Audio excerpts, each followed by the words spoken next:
Hey friends, and welcome to the Revive Everyday Living podcast. We are your hosts, Courtney and Sharaya, and we're talking everything from life situations, relationships, friendships, and parenting, and all our adventures. So stick around because we are getting real. Happy Friday. Happy Friday, everybody. So on The Real, it's mostly been about friendships. Developing friendships, maintaining friendships. But today we want to talk a little bit about what it looks like when you have to say goodbye. When you have to cut certain people out of your life. When new priorities have come about in your life that make you reevaluate your circle. Or maybe reevaluate who you're giving all your attention to, your time to. Because sometimes people force you to make these hard decisions because they can't adapt. Because they can no longer grow with you. Because they love to stay low. Because sometimes our calling is too heavy for somebody else. And some people have to leave our lives because the next level will demand too much for them to stay. They can't adapt with us. They can't grow, or they won't grow, or they can't go and grow with you. Therefore, they're only holding you back. So what happens when you have to say goodbye? When you have to say goodbye, it's really not a manual or like a book that says each way is going to be this way. So you have to do it this way. So I think it's just each person is different. Each experience is different. And you got to roll with the punches. Yeah. So when we do cut off relationships or when we're cut off from relationships, what are your thoughts on, do you think it has to be all or nothing? Well, you know. Because we've heard some of your opinions on certain things where you're very black or white, you're in or out. So what are your thoughts on this kind of stuff?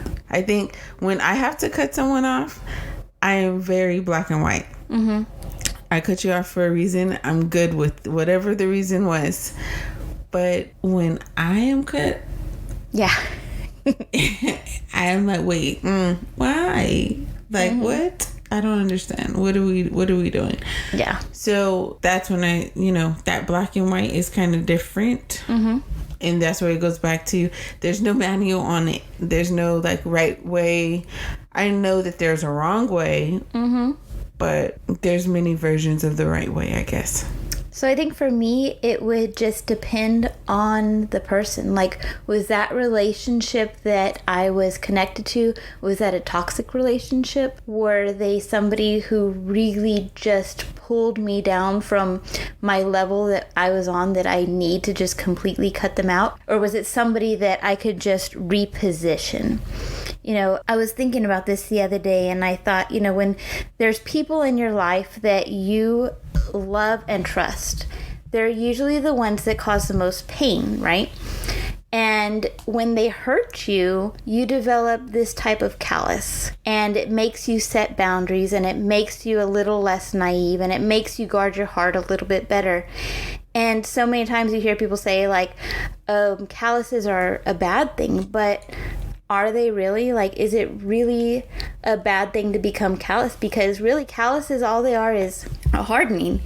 And it creates a tougher skin so that when people are being people and operating in their flesh, we don't get hurt by them over and over again. And we don't judge them based on their response to their own hurt. So I talked on one of these past episodes about when I was mowing the yard and how I get these little downloads from God. And I got another one, and I was mowing and I was weed eating, and when I was doing this, it was causing blisters on my hands the first day. But when I took a day to rest, and it allowed that callus and that blister just to heal in that one day, that skin became tougher, and by the third day, I was back at it again.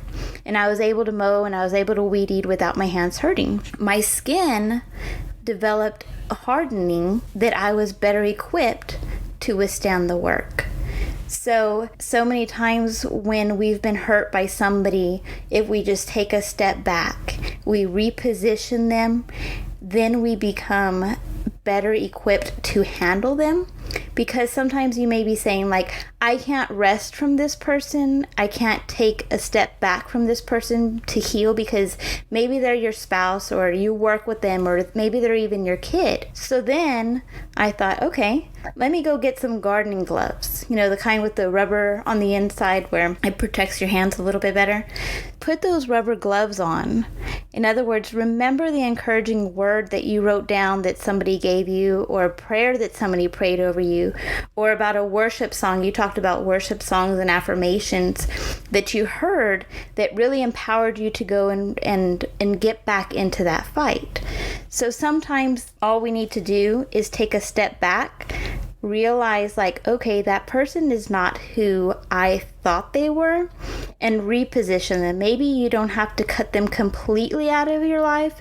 You just need to reposition them and not place an expectation on them that was unrealistic.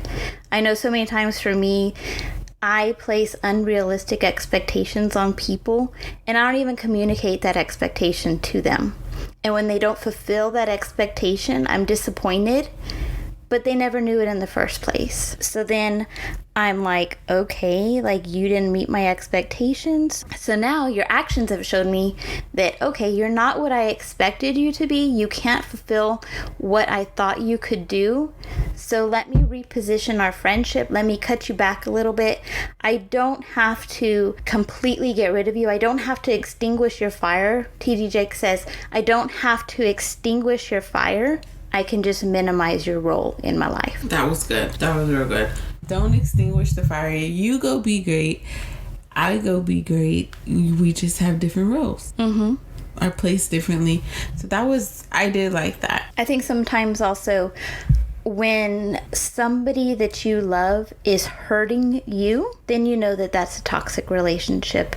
And walking away, setting boundaries, repositioning, reevaluating reminds me of that resting period or putting on those gloves. So many times, like, I've had to remove people from my life because I no longer had the carrying capacity for them, or my character had to sustain my calling. And evaluating who was in my circle made me realize, okay, some cuts need to be made. But I've also experienced the other side where I've been cut out of people's lives. And sometimes I had a reason, or I was given a reason, and other times I was just left in the dark. But how do you heal when you have been cut out of somebody's life? Well, how I've healed, or how I am processing this healing right now, is really experiences. So it's like I'm looking to see who is there, who's left with me, or who I'm left with when people walk away. But this season that I'm in has me looking more at the experiences that I've gained when you left. You're looking at the more positive side of when I've been cut, what has changed in my life, and not in the, not the crying or the grieving part of things, but what has changed in my life when you left. Have I gone up? And when I have gone up, or I have produced more and I didn't wither up, my harvest didn't wither up, I kept harvesting, then that's an encouragement to me that, not a brag or a boast, but okay, there was something to this space, something to the parting ways. So when I'm left in the dark on why someone walked away from me, it's like, now I'm looking back to say, oh, okay, well, I guess they had to walk away so this door could be open. They were in the way of a door, or just little things like that. It's a process. Like, that healing part is a process. So I think that sometimes we don't acknowledge that it is a process, and it's okay to not be okay for a moment, but let it only be a moment. And when you're in that moment, finding God in the moment. So it goes back to when it's not such a good Friday. What are we doing? So that's a part of, these moments are when you're having to cut, and when you have been cut is a part of that time where it's not such a good Friday. So what are we doing? Are we harboring on the not so good part, or are we finding God in it? You know what, I like to think of it as a divine disconnection. And when I think of it that way, and I take a step back, and let's say that I've been disconnected from a friend. And if I take a step back and I write a list out of what I need in a friend and what I want to be in a friend, does my list match what I was receiving or what I was giving? And if not, it kind of shows me where I need improvement on, or where I need to improve my circle in. So many times I think we get caught up in relationships, whether it's a boyfriend-girlfriend relationship or a friendship, that we get so intertwined with that relationship that we forget about everything else that's going on in our life. So when that disconnection is made, it feels like a really hard loss. But if we look on the other side and we're like, what was I missing out on because I was so intertwined in that relationship? Maybe you were missing out on your calling. Maybe you were missing out on your purpose. Maybe you were missing out on spending time with your kids. Maybe you were missing out on spending time with yourself. Were we missing out on the new restaurants that came into town? Yeah. Because you're so intertwined and so obsessed with certain relationships that maybe you were never even supposed to be a part of. For me, I think also that sometimes when I need to cut off a relationship, or when I've been cut off from a relationship, I like to think that it's more about me than the other person. And while they may be toxic, it's me who needs to be released from them. So that rejection, that feeling that comes, it's really almost like, oh, I wasn't rejected. I was actually realigned back to where I needed to be in the first place. So now the question is, how do we stay in alignment? And in alignment is understanding our worth. Because when we talk about cutting, being cut, repositioning, all of that goes to understanding our worth and valuing ourselves the way that God values us. And when we don't see ourselves that way, then we're slow to reposition, we're slow to cut, we're angry, or we feel rejected when we are cut. And it's all around like that self-esteem. It's all around like our self-confidence.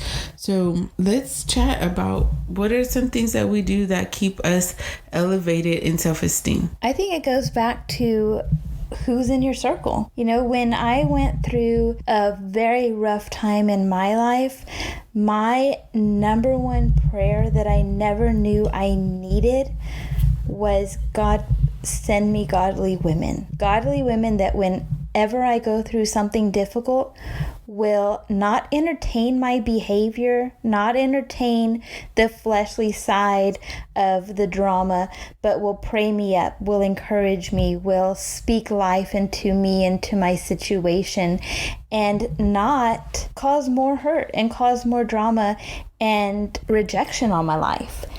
So we talked about having that circle, to have a circle, right? So when we haven't gotten to the point where we have that positive circle that encourages us, or sometimes, we had to cut out our entire circle and start over again. That start over moment. Mm-hmm. If you're in the start over moment, I mean, one, we are praying for you. But two, don't quit. And know that you are so valuable. Mm-hmm. You are so worth it, that the right friends are on their way. Yes. That was like, I didn't have to cut my entire circle, or I'm not even going to say cut, because like I felt like my circle just walked away, and I was like, wait, what? What's happening? Why? And there was just like no explanations, no real things. That it was a complete shock. But I had to get to a space of, I am so worth it. And if you don't remind yourself of how worth it you are, when the friend knocks on the door, you won't answer. And sometimes we get to that space of what we're asking for or what we need is knocking, but because our self-esteem is so low, we do not answer the door. It's like, you know, when someone FaceTimes you and you just took your braids out and your hair is everywhere and you're like texting, hey, what's up? instead of answering the FaceTime is one of those moments when we're not like encouraging ourselves, when we're not reminding ourselves on a daily basis that we are worth it. When that FaceTime call comes, we're not ready to answer. Yeah. And the thing is, I think it's so important to be self-aware and to have self-esteem and to build yourself up. And the way that you do it is going back to those affirmations that we keep talking about over and over again. And what thoughts are you feeding yourself? What thoughts are you feeding yourself? Spending time with yourself, because relationships pull time. So you get that time in now. You build a relationship with yourself now. Find a hobby that you like doing for yourself. You know, mine is a thrift store. I like to be in the thrift store. I hear God in the thrift store. You do? Yes. I hear him mowing and you hear him shopping. I do. And someone said, that's an expensive hobby. And I'm like, but when I hear God's voice when I'm shopping, I'm never over budget. No price. No, I'm just never over budget, because if I'm listening to him, I'm not gonna buy what I don't need. Okay. But when I'm not listening, that's when I know like I'm not in my zone. Is when I come out and I'm like, gosh, I didn't went over budget. I didn't need that size 5 shoe that I don't even fit into. It's just cute. It was just cute, and so I got all of them. Like those little times, you know, for me, that's when I'm spending time with myself. I'm spending time with God. I'm spending time with my creativity. In the thrift store, that's where like I'm looking at old things, figuring out how can I make it new things. So it's like a sea of like me time. So you find that thing, your authentic self. Yes. You find that thing or that hobby, that space where it can tap into all versions of you, and you live there. You get excited there. You be there at least once a week. Self-love. Yep, self-love. It's so important. And I'm going to tell you, like, I was one that I knew what it was. I've been able to discuss it and talk about it, but to really feel it, to really embrace it, and to really be okay was something totally different. Yeah.